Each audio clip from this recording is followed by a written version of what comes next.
I'm Jerri Graham, and this is my daughter, Kat Graham, and we're super excited to be here on Check It Out. The one book that we would not be here without is this copy of Little Toot. Not this particular copy, but we're in Westport, and we've been in Westport since, I think, 2007?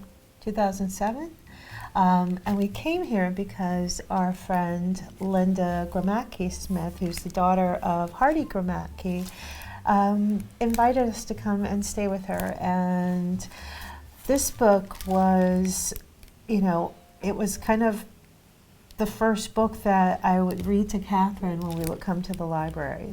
I think of being in Linda's house and petting her two cats, Wilbur and Gracie, and going into, she had this garden with all these plants, and I would just play outside for hours. It just reminds me of good memories of being a little kid. And so, yeah, that's what books, whenever I look at this one, it reminds me of, those early days of Westport and why we're here. And it makes me just grateful because our lives have been built here, and I'm pretty happy so far. Sorry to Bother You is a movie that came out, I think, in 2019, and it's kind of like an alternate reality of America. I think it's set in alternate reality Oakland, and it's about this guy named Cassius Green, and he is struggling to, rise up financially, and so he gets a job at this call center, and then an older No spoilers.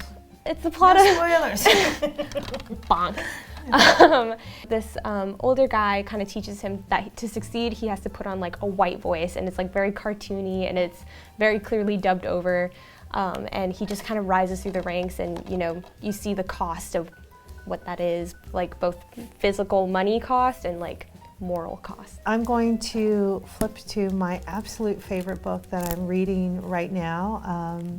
And it's called The Signature of All Things, and I've read it. This is I think it's the second or third time that I've read it, but it's a book where the language is just so beautiful, and she knows how to, it's nothing like the book Eat, Pray, Love, which is her first book, or I think it was her first book, but it's just so deep in history and I found myself afterwards, because it goes into botany and it's all about, her life and how her obsession with studying moss just, that it became her entire life and also her passion.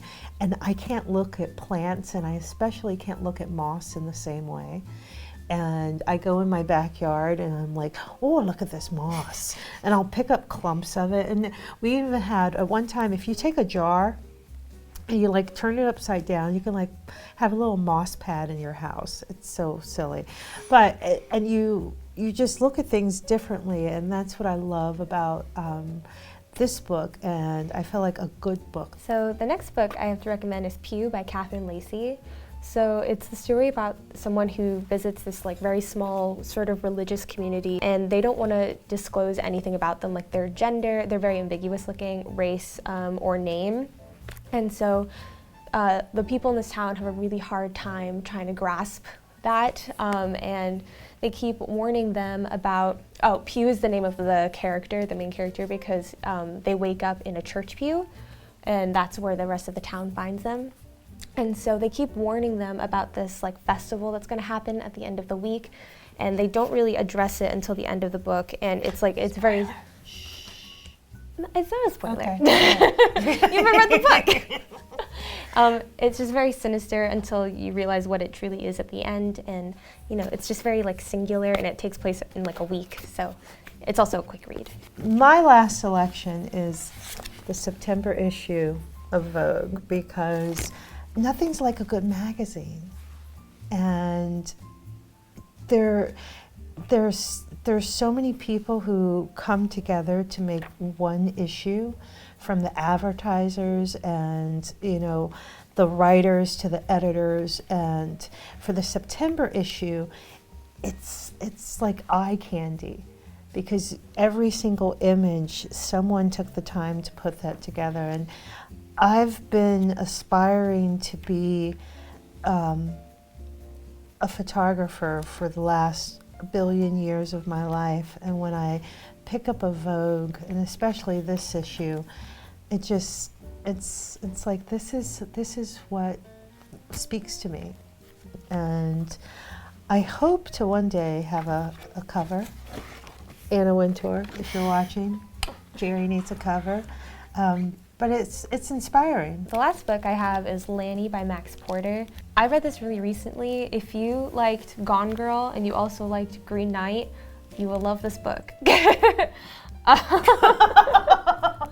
It's like if you like potatoes, a really niche person and chalk, who might enjoy those two together, but I did.